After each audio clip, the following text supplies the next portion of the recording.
شروع کرتا ہوں اللہ کے نام سے جو بڑا مہربان اور نہایت رحم کرنے والا ہے۔ معزز سامعین، السلام علیکم ورحمۃ اللہ وبرکاتہ۔ اللہ پاک آپ کو خوشباش رکھے اور اپنے حفظ و ایمان میں رکھے۔ تو آئیے آج کی کچھ احادیث کی طرف چلتے ہیں۔ جزاک اللہ خیرہ۔ رسول اللہ صلی اللہ علیہ وآلہ وسلم نے ارشاد فرمایا، جو شخص اللہ کے خوف سے رویا وہ جہنم میں داخل نہیں ہوگا۔ حضرت عمر بن خطاب رضی اللہ تعالی عنہ سے روایت ہے کہ میں نے رسول اللہ صلی اللہ علیہ وآلہ وسلم کو یہ ارشاد فرماتے ہوئے سنا، جس نے کوئی مسجد بنائی جس میں اللہ تعالیٰ کا نام لیا جاتا ہو تو اللہ تعالیٰ اس کے لیے جنت میں ایک محل بنا دیتے ہیں۔ نبی اکرم صلی اللہ علیہ وآلہ وسلم نے فرمایا، جو کوئی بھی تم میں سے برائی دیکھے تو اسے وہ اپنے ہاتھ سے روکے، اور اگر وہ اس کی استطاعت نہیں رکھتا تو اسے اپنی زبان سے روکے، اور اگر اس کی بھی استطاعت نہیں رکھتا تو پھر اسے اپنے دل سے روکے، اور یہ کمزور ترین ایمان ہے۔ حضور اکرم صلی اللہ علیہ وآلہ وسلم نے فرمایا کہ اللہ تعالیٰ فرماتے ہیں، میرے ذکر کے لیے وقت نکالو، میں تمہارے کام میں برکت عطا کروں گا، ورنہ دنیاوی کاموں کی کثرت تم پر اس قدر مسلط کروں گا کہ تمہیں فرصت ہی نہیں ہوگی اور سکون سے محروم رہو گے۔ مردے کو ثواب پہنچتا۔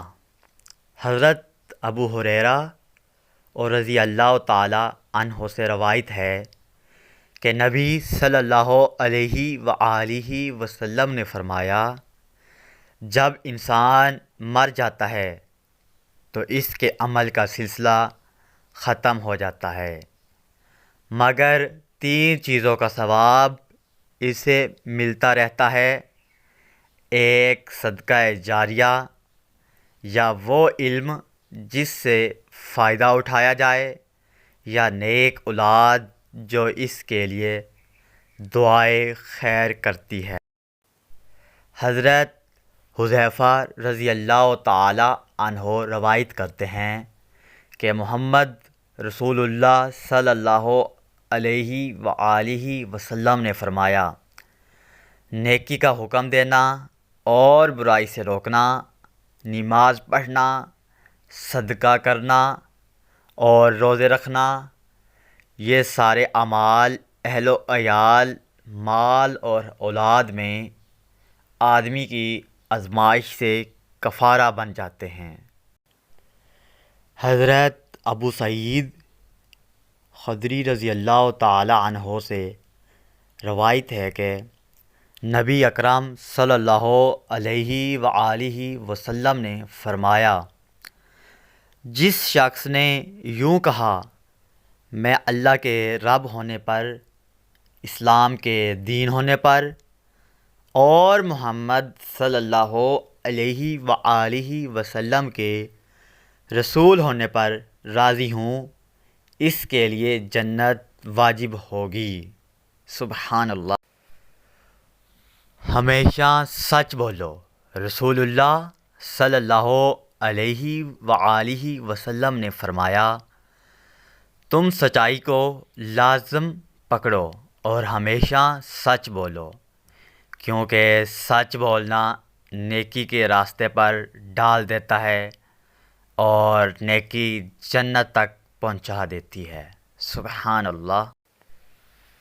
رسول اللہ صلی اللہ علیہ وآلہ وسلم نے ارشاد فرمایا، جو چیز سب سے زیادہ جنت میں داخل کرے گی وہ اللہ تعالیٰ کا ڈر اور اچھا اخلاق ہے۔ سبحان اللہ۔ کامل ایمان والے رسول اللہ صلی اللہ علیہ وآلہ وسلم نے فرمایا، مومنوں میں سب سے زیادہ کامل ایمان والے وہ ہیں جو اخلاق میں سب سے اچھے ہوں۔ معزز سامعین، آپ لوگوں نے حدیث مبارک سنی، جزاک اللہ۔ حدیث مبارک کو دوسرے لوگوں تک بھی شیئر لازمی کیجیے، اور مزید اس طرح کی ویڈیو کے لیے حدیث مبارک، اسلامی علم اور سائنسی علم اور ہر طرح کے علم کے بارے میں معلومات حاصل کرنے کے لیے دین محمد سوسائٹی کا حصہ لازمی بنیے۔ چینل کو سبسکرائب لازمی کیجیے۔ جزاک اللہ خیرہ۔ اللہ حافظ۔